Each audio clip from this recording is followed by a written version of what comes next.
চট্টোপাধ্যায় কি সত্যি 1% সংখ্যালঘু ভোট পায়নি? আমি জিজ্ঞাসা করবো লকেট চট্টোপাধ্যায়কে। সবকা সাথ সবকা বিকাশ নিয়ে যে মন্তব্য আজকে শুভেন্দু অধিকারীর, রাজ্য রাজনীতি উত্তাল।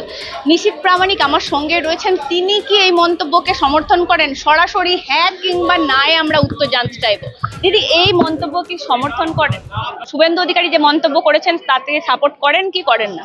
দেখুন, নিশ্চিতভাবে সবকা সাথ সবকা বিকাশ নিয়েই যেভাবে আমরা এগিয়ে চলেছি এবং এখনো পর্যন্ত আমরা যা দেখেছি 2019 এবং 2021 এবং 2024 নির্বাচন আমরা দেখলাম, বহু ক্ষেত্রে আমাদের বহু যে আসন রয়েছে সেটার ক্ষেত্রে ব্যতিক্রমী রেজাল্ট হয়েছে ঠিকই, কিন্তু আমরা ভোট বাক্সের দিকে যদি আমরা তাকাই, আমরা দেখব যে ভোটিং পার্সেন্টেজ পশ্চিমবঙ্গে কিন্তু দিনের পর দিন আমাদের বেড়েই চলেছে। এবং বিশেষ করে কিছু কিছু এলাকা, যে সমস্ত এলাকায় আপনারা জানেন যে তৃণমূল কংগ্রেসের গড় বা বিজেপি বিরোধী ভোট বা সেকুলার ভোটাররা, তথাকথিত সেকুলার ভোটাররা বেশি থাকেন বলে আমরা জানি, বিভিন্ন কলকাতা শহরের বিভিন্ন ওয়ার্ড সহ বহু শহরাঞ্চল, বহু বলা যায় যে এই ধরনের এলাকায় কিন্তু আমরা দেখেছি যে মানুষ ভারতীয় জনতা পার্টির দিকে ধীরে ধীরে এগিয়ে আসছে। এবং নিশ্চিতভাবে আমরা বলতে পারি, যেভাবে সারা পশ্চিমবঙ্গ জুড়ে এক কথায় দুর্নীতি চলছে, বহু মন্ত্রী থেকে শুরু করে যারা তৃণমূল কংগ্রেসের তাবড় তাবড় নেতা, তারা যেভাবে জেলে রয়েছে, নিশ্চিতভাবে মানুষের রায় ভারতীয় জনতা পার্টির পক্ষেই আসবে এবং 2026-এর একটা বড় পরিবর্তন ঘটতে চলেছে এবং সেই পরিবর্তনের অপেক্ষায় কিন্তু পশ্চিমবাংলার মানুষ মুখিয়ে রয়েছে। বন্দ্যোপাধ্যায় বলছেন অনেক চক্রান্ত করেছিল, তাও 4-0 হয়ে গেছে। কি চক্রান্ত করেন আপনারা? দেখুন, চক্রান্ত আমরা করছি না।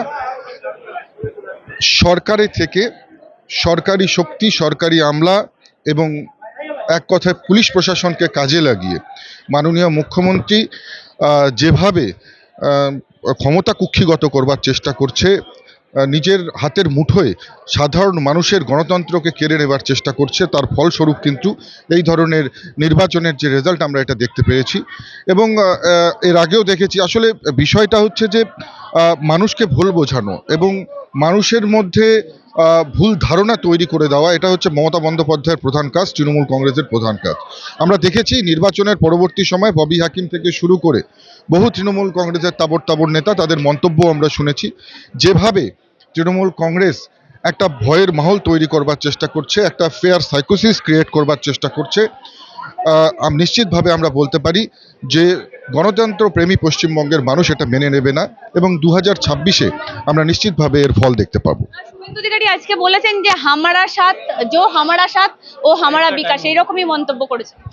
নিশ্চিতভাবে শুভেন্দু অধিকারী একজন বরিষ্ঠ নেতা এবং যেভাবে তিনি পশ্চিমবঙ্গের মাঠে ময়দানে নেমে শুভেন্দু অধিকারী লড়াই করছেন, যেভাবে তিনি সংগঠনকে মজবুত এবং দৃঢ় করবার জন্য নিজের জীবনকে সমর্পণ করেছেন, নিশ্চিতভাবে আমরা ওনার এই মন্তব্যকে সমর্থন করি। সবকা সাথ সবকা বিকাশ প্রসঙ্গে শুভেন্দু অধিকারী আজকে বলেছেন জো হামারা সাথ ও হামারা বিকাশ, মানে ওর সঙ্গেই থাকবেন, ও যারা উনার সঙ্গে থাকবেন। বলছে এই মন্তব্যকে বিজেপি সমর্থন করেন? আমার সঙ্গে রয়েছেন লকেট চট্টোপাধ্যায়, কথা বলবো। আমাদের নরেন্দ্র মোদীজি বলুন, আমাদের কেন্দ্রের সরকার বলুন, আমাদের পার্টি বলুন, একটা স্লোগান নিশ্চয়ই দিয়েছে, সবকা সাথ সবকা বিকাশ, সবকা প্রয়াস, সবকা বিশ্বাস। আমাদের এটা পুরোটাই মোটামুটি এটা একটা কানের মধ্যে বাজে অলওয়েজ, এবং সেটা বুথ অবধি বাজে সেটা। এবং প্রত্যেকটা জায়গায় দেখবেন, আমাদের কিছু না থাকলেও আমরা প্রত্যেকটা ভাষণে বলুন বা কথায় বলুন, আমরা এটা বলি এবং সেটা আমরা করে দেখাই। এবং আজকে বাংলায় যে অবস্থা, যে এই ইলেকশনের পর যে ভায়োলেন্স সব জায়গায় হয়েছে, এবং সেখানে একমাত্র প্রত্যক্ষদর্শী আমাদের এলওপি শুভেন্দুদা, সব জায়গায় উনি দেখেছেন সেটা এবং তাদের পাশে গিয়ে দাঁড়িয়েছেন। এবং একটা ধর্ম নিয়ে, একটা তুষ্টিকরণ নিয়ে রাজনীতি অলওয়েজ চলছে, একটা ফেভারেবল রাজনীতি চলছে, এবং সেখানে একটা মানে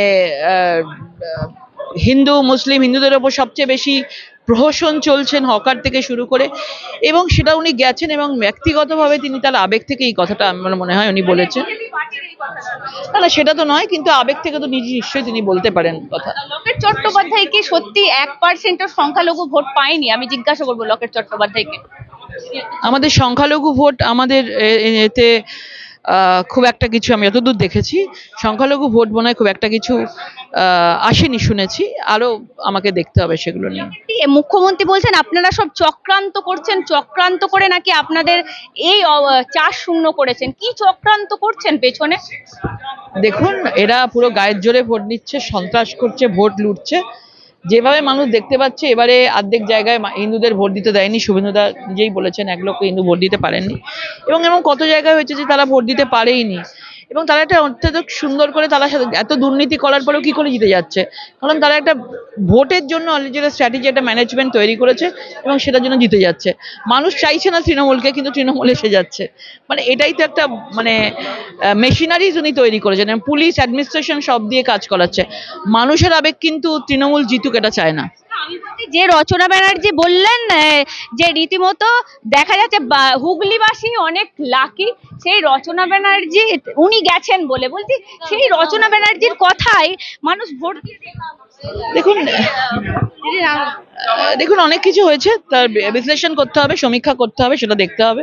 কিন্তু এটা তো জানতাম যে, যেখানে শুনেছি এখনো শুনি যে তৃণমূল তারা কি করে জিতলেন, সেখানকার মানুষও মানে অনেকেই বলছিল আপনাকে তো ভোট দিয়েছি, তাহলে কেন জিততে পারলো না, তাদেরও মন খারাপ, জনতারও অনেক মন খারাপ রয়েছে।